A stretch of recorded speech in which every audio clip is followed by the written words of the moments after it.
أعوذ بالله من الشيطان الرجيم بسم الله الرحمن الرحيم إن الله وملائكته يصلون على النبي يا أيها الذين آمنوا صلوا عليه وسلموا تسليما اللهم صل على سيدنا محمد وعلى سيدنا محمد مولاي صل وسلم دائما أبدا على حبيبك خير الخلق كلهم هو الحبيب الذي ترجى شفاعته لكل هول من الهوال مقتحم عن انس بن مالك رضي الله تعالى عنه ان ابا بکر الصدیق رضی اللہ تعالی عنہ قال نظرت الى اقدام المشركين على رؤوسنا ونحن في الغار فقلت يا رسول الله لو ان احدهم نظر الى قدمه ابصرنا فقال يا ابا بکر ما ظنك باثنين الله ثالثهما رواہ البخاری و مسلم متفق علیہ۔ انس بن مالک رضی اللہ تعالیٰ عنہ کہتے ہیں کہ ہجرت کے سلسلے میں بہت سی مرتبہ آپ سنا ہوگا، لیکن پھر بھی سن لو، جتنی مرتبہ سنو گے اتنا ہی ثواب ملے گا۔ جی ہاں، ان المسک کرر تو مسک جو ہے اس کو جتنا گھستے ہیں اتنا ہی خوشبو زیادہ بڑھتی جاتی ہے۔ تو ابو بکر صدیق رضی اللہ تعالیٰ عنہ ساتھ میں تھے حضور صلی اللہ علیہ وسلم کی ہجرت کے وقت میں۔ تو کہتے ہیں میں نے غار کے اندر جب چلے گئے تو مشرکین جو تلاش کرنے کے لیے آئے تھے اوپر چھوڑا ہے، تو ان کے میں قدم کو دیکھ رہا ہوں۔ نظرت الی اقدام المشرکین علی رؤوسنا ونحن فی الغار، اور ہم لوگ یعنی میں اور حضور صلی اللہ علیہ وسلم غار میں تھے اور میں برابر دیکھ رہا ہوں وہ چل رہے ہیں۔ وقلت یا رسول اللہ، میں نے کہا یا رسول اللہ لو ان احدهم نظر الی قدمه، اگر یہ لوگ اپنے قدم کی طرف جھک کر نیچے دیکھے تو وہاں سے تو ہم کو دیکھ لیں گے۔ الی اقدام ابصرنا فقال، تو حضور صلی اللہ علیہ وسلم نے ارشاد فرمایا یا ابا بکر، یا ابو بکر ما ظنک، تمہارا کیا خیال ہے بیستین دونوں ان دو کے ساتھ کہ جس کے ساتھ تیسرا اللہ جل شانہ ہے۔ فرمایا وہ نیچے جھکیں گے ہی نہیں اور ان کو نظر آئے گا ہی نہیں حضور صلی اللہ علیہ وسلم، کیونکہ صدیق رضی اللہ عنہ تھے لیکن باہر نبی نہیں تھے۔ وہ اپنے صدیقیت کی نور سے دیکھ رہے تھے اور حضور صلی اللہ علیہ وسلم نور نبوت کے ساتھ دیکھ رہے تھے۔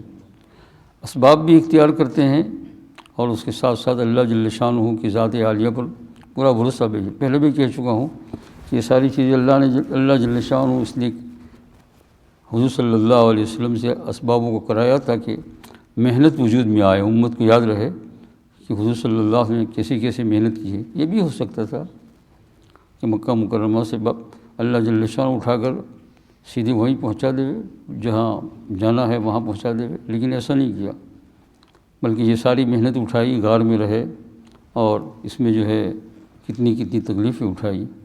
یہ حضور صلی اللہ علیہ وسلم کی یہ، اور جیسے کہ آپ نے اس میں اور بھی زیادہ حدیث میں آتا ہے کہ اسی وقت اللہ جل شانہ نے جو ہے ایک درخت کانٹے والا پیدا فرمایا، اسی وقت پیدا فرمایا، بڑا ہو گیا۔ یہ معجزہ تھا، اور تاکہ ان کو نظر نہ آئے۔ ادھر اللہ جل شانہ جو ہے وہ اپنا پوری قدرت چلا رہے تھے، اور کہتے ہیں کہ ایک مکڑی آئی، اس نے جالا جلدی سے بنایا، وہ بھی ہو گیا۔ کبوتری آئی، اس نے انڈے دیے اور بچہ بھی پیدا ہو گیا، سب کچھ۔ اب وہاں دیکھنے والا کوئی سمجھتا نہیں کہ اندر سے کوئی گیا ہوگا، کیونکہ اگر گیا ہوگا تو یہی ایک دروازہ ہے، تو وہ بھی ٹوٹ جاتا، یعنی جالا بھی ٹوٹ جاتا، بچے بھی کیسے رہتے۔ کبوتری وہاں بیٹھی ہوئی ہے، حفاظت کر رہی ہے، اس لیے کبوتر کی ماشاءاللہ دنیا میں بہت عزت ہے۔ آپ دیکھیے نا، خصوصاً حرمین شریفین کے اندر، یہ ان کو کوئی چھیڑتا نہیں، کوئی پکڑتا نہیں، کوئی مارتا نہیں، کبھی کوئی اس کا شکار بھی نہیں کرتا ہے، اسی لیے تو وہ بہت بہادر ہو گئے ہیں۔ آپ نے دیکھا نہیں، بالکل پاس میں آ کر بیٹھتے ہیں، لوگ جا رہے ہیں بیٹھے ہوئے ہیں، ان کو پتہ ہے کہ کون چھیڑ سکتا ہے ہمیں، ہے نا۔ جن کی نسل کے اندر ایک کے اوپر سے سرکار دو عالم صلی اللہ علیہ وسلم پوری نسل اب خوش ہو رہی ہے۔ یہ حضور صلی اللہ علیہ وسلم اس حال کے اندر جو ہے بڑی تکلیفوں کو اٹھانے کے بعد، اللہ جل شانہ کا نظام تو جو ہے بہت عجیب ہے یہ، اور حضور صلی اللہ علیہ وسلم کو بھی بعض باتوں کی خبر نہیں تھی جو بعد میں وجود میں آئی حق تعالیٰ جل شانہ نے، کہتے ہیں کہ قرآن مجید میں طباع کا ذکر آتا ہے، طباع، قوم الطباع، قوم طباع کا سورہ قاف میں 26 پارے میں قاف القرآن میں. تو یہ جو ہے ایک قوم سی طباع، لیکن اس کا ایک بادشاہ شاہ طباع یہ یمن کا بادشاہ تھا، اور وہاں گزرا مدینہ منورہ ہو کر، اور مدینہ منورہ ہو کر گزرا تو وہ حملہ کر رہا تھا سب جگہ کے اوپر قبضہ کرنے کے لیے. تو مدینہ منورہ کے اندر جب گئے اور دیکھا تو وہاں کے جو علماء تھے، اگلی کتابوں کے عالم، انہوں نے کہا تم یہاں کتنا بھی کرو گے کامیاب نہیں ہو سکو گے. یہ کتاب میں لکھا ہوا ہے. یہ 700 سال پہلے، کتنے سال؟ 700 ایئرس پہلے حضور صلی اللہ علیہ وسلم کی بعثت سے قبل یہ ہجرت فرما رہے ہیں نا، تو اسی زمانے سے 700 سال قبل یہ بات سنا. تو اس نے ساری باتیں سنی اور اس کو سمجھ میں آ گئی. بادشاہ نیک بھی تھا، اسی لیے سمجھ میں آ گئی، نیکی تھی اس کے جو ہے یہ. تو کہتے ہیں کہ وہ بادشاہ جب وہاں سے گزرا تو وہ جگہ بھی تھی کہ جہاں مسجد نبی علیہ الصلوۃ والسلام بننے والی تھی. وہ تو بنجر تھا، میدان تھا. تو حق تعالیٰ جل شانہ کی مشیت سے یہ ہوا کہ جو ہے جب وہاں سے اس نے نکلنا شروع کیا اور یہ ساری باتیں معلوم ہوئی تو بہت سارے جو ہے مکانات بنائے وہاں اور علماء کو اس میں آباد کیا. اور ایک مکان ذرا چوڑا سا بنایا اچھا، وہ بھی ایک عالم کو دیا کہ اس کو آپ استعمال کریں. اور اس کے ساتھ ساتھ یہ چیز لکھی ہے شیخ عبدالحق محدث دہلوی رحمۃ اللہ علیہ نے راحت القلوب کے اندر. خود شیخ عبدالحق محدث دہلوی رحمۃ اللہ علیہ بہت ہی معتبر عالم ہیں، بلکہ اولیاء کرام میں سے ہیں. انہوں نے اپنی کتاب راحت القلوب کے اندر، راحت القلوب بہت مشہور ہے کتاب، میرے پاس ہے وہ کتاب، تو وہ اس میں انہوں نے لکھا ہے. اس کے علاوہ تاریخ مدینہ میں بھی یہ بات تھی. تاریخ مدینہ مستقل کتاب ہے جو بہت سالوں کے حالات اس کے اندر ہے، پچھلے زمانے میں کیا کیا ہوا کیا کیا نہیں، کوئی 700 سال پہلے کی بات اس میں. وفاء المدینہ تیسری کتاب ہے، اس میں بھی یہ بات لکھی ہوئی ہے. آپ کہیں گے حدیث میں، تو بھائی حدیث تو حضور صلی اللہ علیہ وسلم جب تشریف لائے تب حدیث کا وجود ہوا نا، تو پھر حدیث میں کیسا ہوگا؟ لیکن یہ اتنی چیزوں کی تاریخ ہے تو انسان کیسے انکار کر سکتا ہے؟ اور شاہ عبدالحق محدث دہلوی رحمۃ اللہ علیہ تو بہت محتاط ہے، وہ کسی واقعے کو یوں لکھتے نہیں ہیں جب تک کہ ان کو خود تسلی نہ ہو جائے. تو اس نے جو ہے ایک بڑا اچھا سا مکان بھی بنایا اور وہ ایک عالم کو دیا. اور اس کے ساتھ ساتھ جو ہے اس نے جو ہے ایک تحریر لکھی، اور تحریر لکھنے کے ایک تحریر لکھی، اور اس تحریر کے اندر جو لکھا اشعار لکھے کچھ عربی زبان میں. اس میں لکھا تھا کہ شہید تو علی احمد انہ، انہوں نے بتا دیا کہ وہ نبی ہوگا، نبی آخر زمان ہوں گے. 700 سال پہلے بتا رہے ہیں کہ کیا نام ہوگا ان کا؟ احمد. حضور صلی اللہ علیہ وسلم نام، اسی لیے اللہ جل شانہ نے عبارت النص کے اندر قرآن پاک میں ارشاد فرمایا تاکہ کسی کو اعتراض کا موقع نہ ملے. 28 بارے میں ہے ومبشرا برسول یاتی من بعد اسمہ احمد. احمد نام ہے، محمد بھی نام ہے، وہ 4 بارے میں ہے، اور کئی جگہ پر ہے. 4 جگہ پر حضور صلی اللہ علیہ وسلم نام آیا ہے، اس میں ایک جگہ پر احمد بھی آیا ہے 28 بارے میں ومبشرا برسول یاتی من بعد اسمہ احمد. تو وہ لکھا شہید تو علی احمد انہ رسول اللہ باری النسب. کہتے ہیں کہ میں یقین کرتا ہوں، میں گواہی دیتا ہوں، وہ ابھی سے اسلام لا رہا ہے 700 سال قبل احمد کے اوپر. احمد کون؟ صلی اللہ علیہ وسلم. انہ کہ وہ اللہ کے رسول ہے، مجھے یقین آ گیا. باری النسب وہ اللہ جل شانہ جو ساری مخلوقات کو پیدا کرنے والے ہیں یہ. اور پھر اس میں لکھا فلو مد عمری، اگر میری عمر لمبی ہوئی الی عمری ان کی عمر تک، اس کو پتہ نہیں کہ یہ 700 سال کے بعد ہوگا، اس لیے اس نے لکھ دیا فلو مد عمری الی عمری، اگر میری عمر جو ہے لمبی ہوئی ان کی عمر تک، یعنی وہ اگر اس دنیا میں تشریف لائے، نبوت کا اعلان ہو جائے گا اور میں ہوں، تو کہتے ہیں فکنت وزیرا لہ وابن عمی، میں ان کا مددگار ہو جاؤں گا. اور ان کے چچا کا بیٹا شعر میں لکھا ہے، اس کا معنی کہ بھائی، عرب میں یہ دستور ہے، میں ان کا بھائی بنوں گا اور ان کا پورا میں مددگار بنوں گا اگر میں نے ان کا زمان.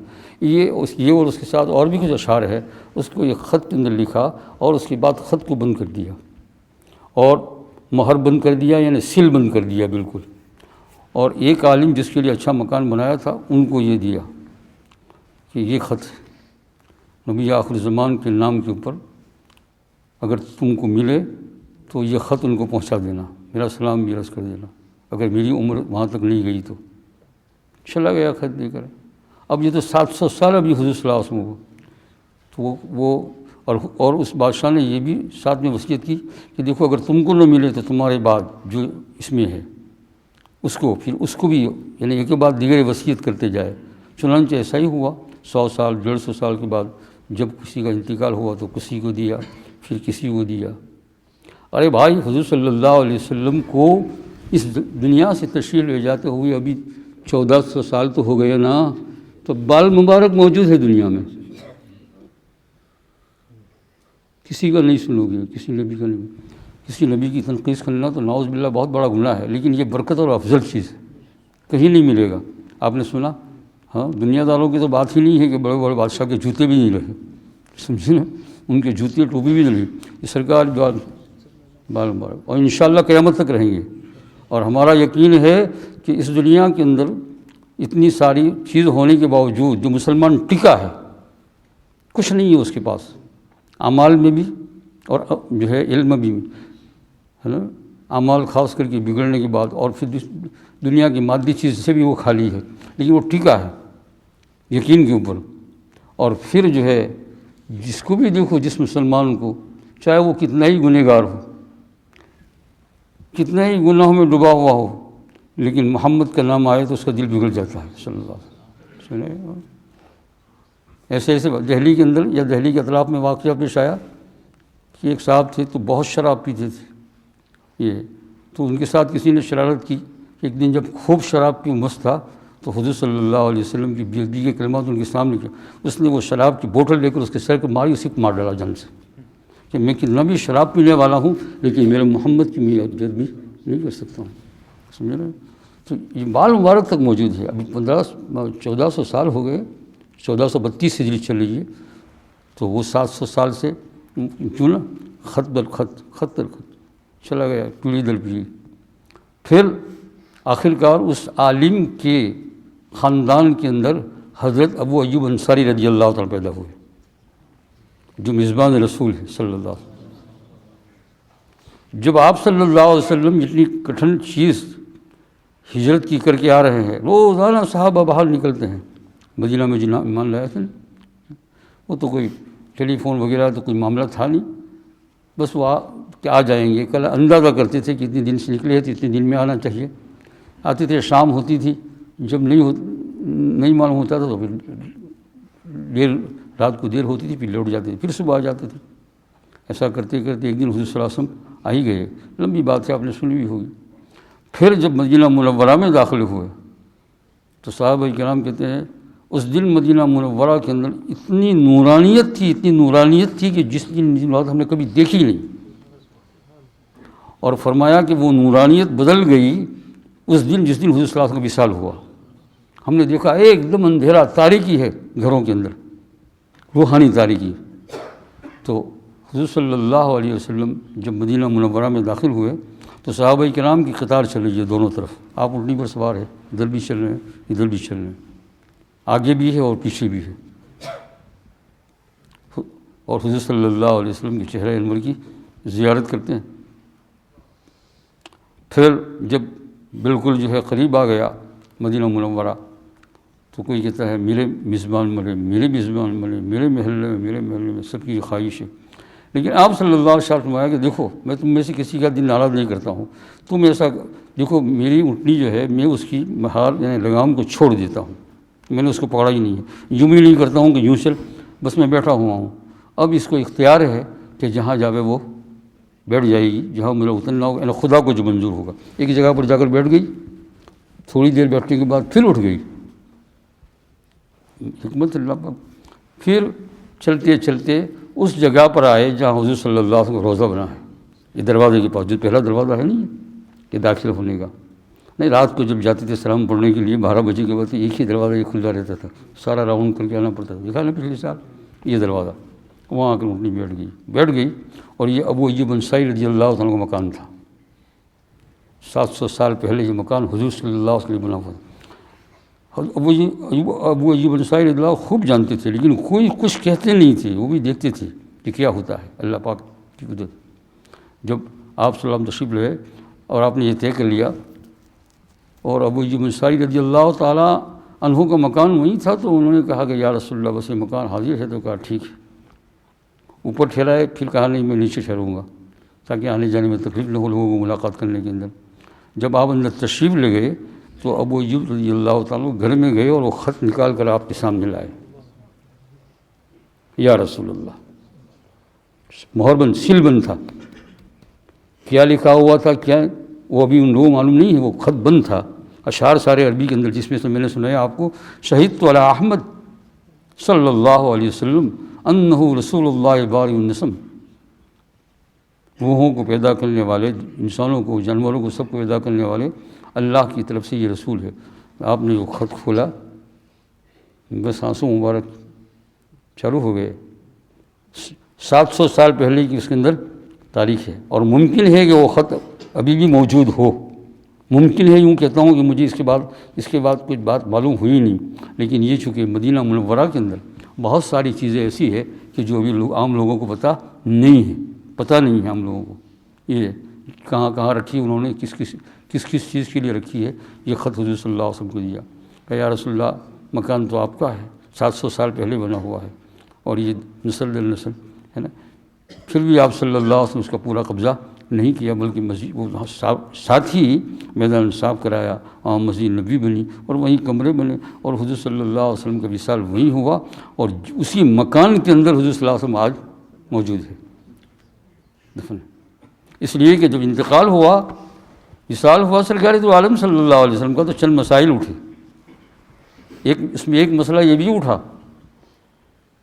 دفنایا کہاں جائے؟ تو صحابہ کرام کی رائے ہوئی، بعضوں نے یہ رائے دی کہ جنت البقیع میں صحابہ کے ساتھ، ہے نا، یہ ان کا یہ منشا ہوگا کہ کسی نے کیا رائے دی، کسی نے کیا رائے دی، لیکن صدیق اکبر رضی اللہ تعالیٰ عنہ سننے کے بعد کہا میں تمہاری رائے کو سننا چاہتا ہوں، لیکن مجھے معلوم ہے سرکار دو عالم صلی اللہ علیہ وسلم ساتھ میں آیا، نبی کی قبر وہیں ہوتی ہے جہاں نبی کا انتقال ہوتا ہے۔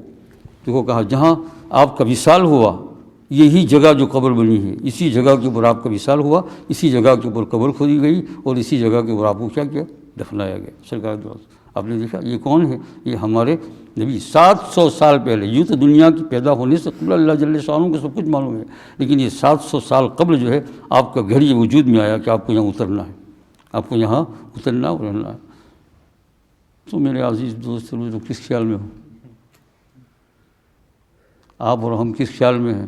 جانا کس نبی کی امت میں ہے جو اگر قدر نہیں کی تو قیامت کے میدان میں اس سے زیادہ، قیامت کا میدان تو دور ہوگا شاید، لیکن مرتے ہی قبر کے اندر اس کا بہت ہی بڑا پچھتاوا اور افسوس ہوگا اگر ہم نے قدر نہیں کی، تو کہ یہ کس نبی کی امت میں ہم، وہ کیا لے کر آئے، ان کی ایک چیز سے محبت ہو گئی کہ نہیں ہم کو، اور پھر ایسے نبی کی کوئی چیز سے اگر کسی کو محبت نہیں ہوتی ہے تو خسرت دنیا والآخرہ، دنیا آخرت دونوں کا نقصان ہے۔ زندگی باقی ہے، چلتے پھرتے ہیں، اٹھتے ہیں، ایمان کی تازگی پیدا کر لو، اللہ تعالیٰ سے دعا کرو اللہ تعالیٰ تیرے نبی کی محبت کا فرما۔ اور میں نے کہا کہ پوری چیز تو یہاں سمجھ میں آئی نہیں، جیسے کل یا پرسوں کہا تھا اصل مرتبہ تو آخرت میں سمجھ میں آئے گا، لیکن یہاں بھی جو چیزیں ہیں وہ عجیب چیزیں ہیں۔ آپ نے دیکھا اب یہ حضور صلی اللہ علیہ وسلم اپنی جگہ کے اوپر تشریف لائے، اور وہیں جو ہے آپ صلی اللہ علیہ وسلم کا قیام ہوا، وہیں جو ہے اب قیامت تک وہاں رہیں گے گویا۔ جب قیامت شروع ہوگی تو سب سے پہلے حضور صلی اللہ علیہ وسلم کا روضہ اقدس بہت زیادہ فرشتوں کے ساتھ نورانیت کے ساتھ کھلے گا گویا ایک گھر، اور آپ صلی اللہ علیہ وسلم کا حشر ہوگا، پھر جنت البقیع والے اٹھیں گے، پھر سارے انسانوں کا حشر ہوگا۔ تو میرے بھائیو دوستوں اور بزرگوں، قدر کر لو، وقت ہے، ابھی کیا ہے، وقت ہے، کب جانا ہے اللہ پاک کے یہاں کچھ پتہ نہیں ہے۔ اور آپ کہیں گے اگر قدر کر لو تو 1 منٹ میں کام بن جائے گا، ابھی قدر کر لی، ابھی 5 منٹ کے بعد موت آئی، انشاءاللہ کام بن جائے گا۔ اور یہ 2 ہی چیز کی ضرورت ہے، ایک خدا کی وحدانیت اور سرکار دو عالم صلی اللہ علیہ وسلم کی رسالت۔ اور رسالت اشہد ان لا الہ الا اللہ و اشہد ان سیدنا و مولانا محمد عبدہ ورسولہ۔ حضور صلی اللہ علیہ وسلم کو اللہ کا نبی ماننے کے ساتھ ساتھ محبت کے ساتھ ہونا چاہیے، یہ خشک عبادت نہیں ہونی چاہیے، جیسے دن بھر میں 1 آدھ مرتبہ درود پڑھ لیا اور کہے کوئی فرض نہیں، محبت کے ساتھ جب قرآن پڑھو تو بھی حضور کی محبت ہو، روزہ رکھو تو بھی حضور کی محبت ہو، قرآن پڑھو تو حضور کی محبت ہو کہ سب سے پہلے درود شریف پڑھ لو 1-2 مرتبہ، پھر قرآن شریف شروع کرو، دیکھو کیا لذت آتی ہے۔ پھر قرآن پاک کی ہر آیت کے اندر یہ مراقبہ ہو کہ یہ ساری آیتیں کس پر نازل ہوئی؟ حضور صلی اللہ علیہ وسلم۔ کوئی رات کو نازل ہوئی، کوئی دن کو نازل ہوئی، کوئی جنگل میں نازل ہوئی ہے، کوئی شہر میں نازل ہوئی ہے، کبھی آپ کو بخار تھا تب کچھ نازل ہوئی ہے، حجۃ الوداع میں نازل ہوئی ہے، آپ پیٹ پر پتھر باندھے ہوئے ہیں اور آیتیں نازل، یہ ساری آیتیں۔ اور جگہ جگہ کے اوپر قرآن پاک کے اندر تو حضور صلی اللہ علیہ وسلم کا ذکر آتا ہے، جگہ جگہ آپ تھوڑا پڑھو گے ساری آیتوں میں یوں تو ہے، لیکن صراحتاً بھی الم نشرح لک صدرک، ہم نے تمہارے سینے کو نہیں کھول دیا، ہے نا، ما ودعک ربک، تیرے رب نے تجھے چھوڑا نہیں، اتنے تمہارے پیچھے لگے پھر بھی، ہے نا، اور پھر تمہارا مرتبہ یہاں تو کیا ہوگا، اور یہاں تو وہ باتیں ہیں جو تم کو بھی معلوم نہیں ہے، وللآخرۃ خیر لک من الأولیٰ، آخرت میں جو ملے گا وَلَسَوْفَ يُعْطِيكَ، اتنا دیں گے پچھلی دنیا میں، وَلَسَوْفَ يُعْطِيكَ رَبُّكَ فَتَرْضَىٰ، تم راضی ہو جاؤ گے، بس کہو گے، سمجھے؟ تو میرے دوستو یہ ہے، قدر کر لو۔ میں نے کہا روزہ رکھو تو بھی حضور کی محبت ہو، ہم شرک نہیں کرتے، وحدانیت، روزہ اللہ کے لیے ہے، روزہ کس کے لیے؟ لیکن آپ کے اور میرے نبی نے اس کے لیے بڑی تکلیفیں اٹھائی ہیں، بڑی تکلیفیں اٹھائی ہیں۔ روزہ رکھے تو بھی، نماز پڑھے تو نماز کے اندر تو خدائی کا دھیان ہو، لیکن نماز کے اندر بھی ایک چیز ایسی آ جاتی ہے جہاں بیٹھ کر حضور کا دھیان آ ہی جاتا ہے، اشہد ان لا الہ الا اللہ واشہد ان سیدنا مولانا محمد عبدہ ورسولہ۔ اللہ جل شانہ توفیق عطا فرمائے، کر لو تو کام بن جائے گا۔ ابھی رمضان مبارک میں یہ کام کرو کہ یا اللہ یہ روزہ رکھتا ہوں تو تیرے نبی کی محبت عطا فرما، تیری بھی محبت عطا فرما، اور دونوں محبت ثابت ہے قرآن پاک سے، کوئی ایسی بات ادھر ادھر کی نہیں کر رہا ہوں۔ یہ اللہ جل شانہ کو راضی کرنا، حضور صلی اللہ علیہ وسلم کو راضی کرنا، یہ دونوں چیزیں قرآن پاک میں ہیں۔ تو روزے کی حالت میں افطار کرو تب، تراویح کے بعد، یا جب کبھی آپ چلتے بیٹھتے اٹھتے، یا اللہ تیری محبت اور تیرے رسول کی محبت عطا فرما، اور یا اللہ جو چیزیں ہمارے اندر حضور صلی اللہ علیہ وسلم کی نہیں ہے تو اپنے فضل و کرم سے لا دے۔ آپ کہیں گے یہ کیسا ہوگا؟ جب اللہ جل شانہ اپنا فضل و کرم کرے گا تو سب کچھ آ جائے گا۔ اللہ تعالیٰ فضل و کرم، 90 سال کا بوڑھا بے ایمانی میں گزرا تو 90 سال کے بعد اللہ تعالیٰ اس کو ایمان کی دولت دیتے ہیں، اللہ راضی ہو جائے گا، سب کچھ ہو جائے گا۔ حق تعالیٰ جل شانہ توفیق عطا فرمائے۔ بسم اللہ الرحمن الرحیم، الحمد للہ رب العالمین، اللہم صلی علی سیدنا و نبینا مولانا محمد وعلی آل سیدنا و نبینا مولانا محمد وعلی وسلم، اللہم صلی علی سیدنا مولانا محمد صلاۃ تنجینا بها من جمیع الاحوال والآفات وتقضی لنا بها جمیع الحاجات وتطہرنا بها من جمیع السیئات وترفعنا بها عندک اعلی الدرجات وتبلغنا بها اقصى الغایات من جمیع الخیرات فی الحیات بعد الممات انک علی کل شیء قدیر۔